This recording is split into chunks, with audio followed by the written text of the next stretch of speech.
probably clean this up a little bit. I'm just going to do a light cleaning, non-chlorinated brake cleaner. Essentially, it's acetone in a can. You don't have to get super stupid with it. 4/0 steel wool, kind of use as a little bit of an abrasive, and all that does is it kind of cuts through a little bit of the old finish, which is, you know, it's really just boiled linseed oil, but it also just kind of helps break down whatever cosmoline and nastiness from being stored, you know, in an armory for 80 years or whatever this was. Kind of helps break that down. So, you know, it doesn't need to be super fancy. These things were not finished, you know, to look like they're sitting under a foot of water. These things in the factories, they didn't have time to finish these things. They were dunked in a tank of boiled linseed oil and hung dry, you know, left to dry for about 10 minutes. Maybe if they were lucky, they had some sort of a, you know, glorified easy bake oven to kind of cook that finish into the wood, and that was it. You know, they didn't, it's kind of hard to tell. I don't know if I can show you. But it's like, all I've done is this has been sprayed with a little bit of acetone and roughed up with steel wool just to kind of blend the spots together. And this, I haven't touched yet. You gotta think too, a lot of these stocks, where are you putting your hands most of the time? Right here. So right around here, you'll have a lot more hand oil, a lot more of that finish ground into over time. So you can kind of get like a high spot, like a high gloss spot there. Or if it was done with a high finish, then you'll get a dull spot there. And a lot of times you'll get oil here, you know, from when you shoulder rifle and put your cheek on it. That's your face oil. So yeah, it's just sometimes it's kind of good to kind of spray these things down and just kind of give it a good clean, just so you know it's been done in the last decade at least. I mean, or this century. This is probably really boring. Probably watching paint dry.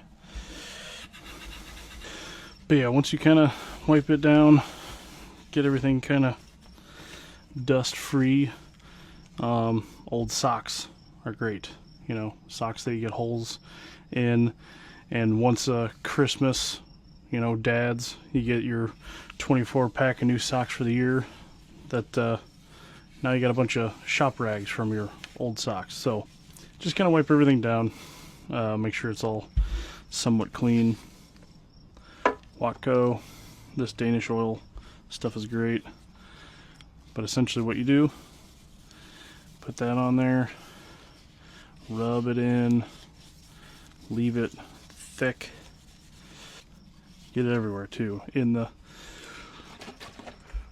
bottom, in the gun, where the metal touches. That way everything kind of seals the wood. But yeah, just kind of oil the piss out of it. And then leave it for 10 minutes. Let it sit. And let that soak into the wood.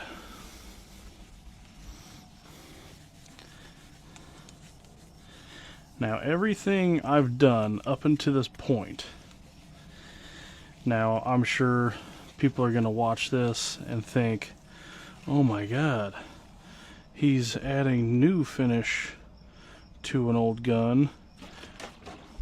So you can never say its original finish. Well, you'd be right. However, there's only a handful of guns that are heavily documented, you know, straight from a factory or straight from a private ownership that have never been fired, and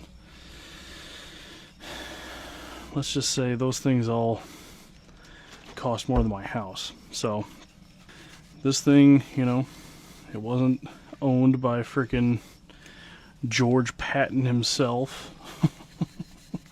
And my counter to all that would be that I have not done anything to this rifle that the armors, if they take it out of storage, say this is sitting in, you know, Rock Island Arsenal, 1920s through the 30s, and they need, you know, to bring it out of stock to, you know, use for drill, or they need more rifles for the Navy or anything. I have not done anything different that those armors would have done back then to bring things up to date. I am not compromising the value of this gun. I would argue, if anything, I've increased it, because now I can say this thing should have, considering as long as it's maintained well, this thing should have another, you know, 50, 60 plus years, call it an entire other generation, in which, you know, this thing can be shot, enjoyed, used. It's a tool. Alright, we're going to let that just kind of sit and soak for about 10 minutes. If anybody comes at me for altering a piece of history, I'm not altering anything.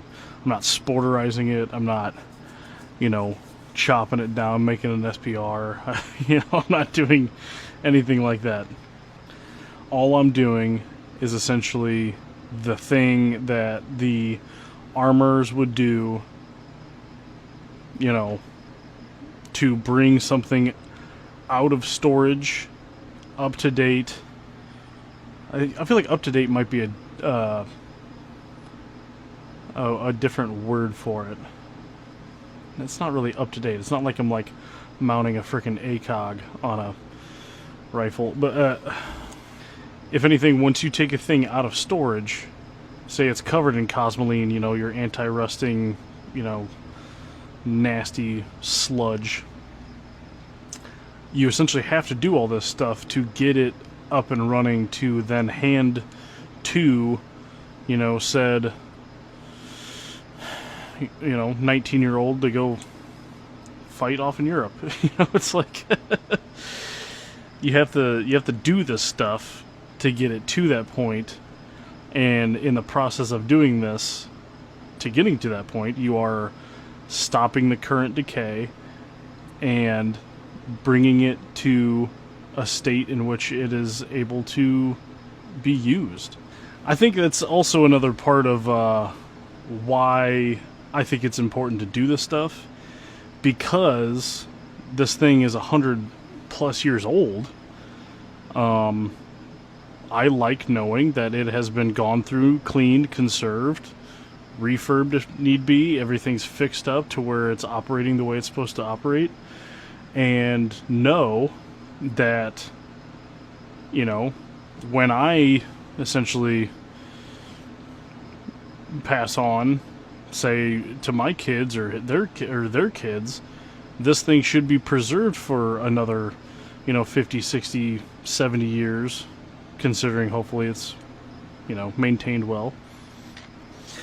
Alright, it's been about 10 minutes. I'm gonna put a second coat on it, just to kind of make sure that anything and everything that it was soaked in to the wood is getting extra soaked in. So, because frankly, I'm not going to do this again.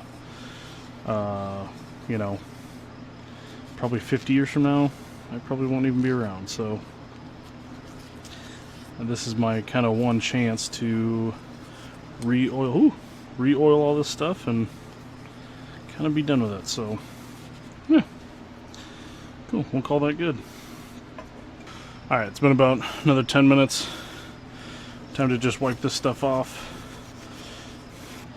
Just wiping off the excess, and then pretty much this thing now needs to just sit there for 48 hours. And that is how a gun stock from the 1940s was finished. You know, it was not done any more fancy than, well, at least military rifles were not done any more fancy than that. So if you see one a little bit more glossy finish that looks a little bit nicer, that's not how it's supposed to look. So at least that's not how it looked when it came out of the factory. It's not how it looked when it came out of any arsenal. So that is it. Pretty much going forward, I just need to let that thing dry. I need to put the thing back together.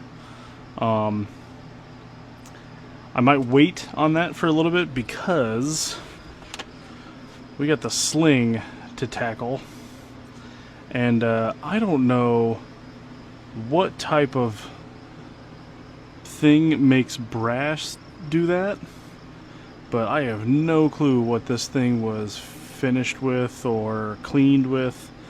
So